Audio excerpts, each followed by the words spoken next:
இந்த காலத்து கிறிஸ்தவர்கள் அவங்க என்ன நம்புறாங்க, அவங்க என்ன சொல்றாங்கன்னா, என்ன நம்புறோன்றது ரொம்ப முக்கியமா பிரதர்? அவ்வளவு முக்கியமா?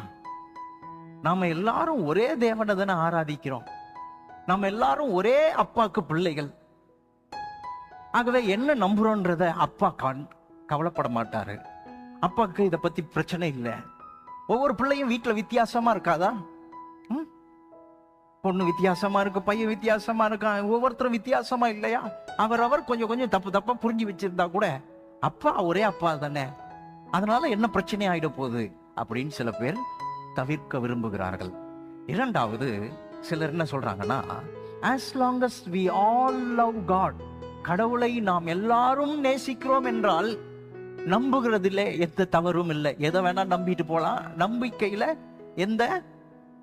எதையோ நம்புறதுனால இந்த உபதேசத்தை நம்புறேன், இதை நம்புறேன், அதை நம்புறேன்றதுல எந்த பிரச்சனையும் இல்லை. எது வரைக்கும்னா நீங்கள் ஆண்டவரை நேசிக்கிறீங்கன்னா போதும். எப்படிங்க அது? ஆண்டவரை நீங்க நேசிக்கிறதுக்கு ஒரு சரியான அறிவு வேணும்ல.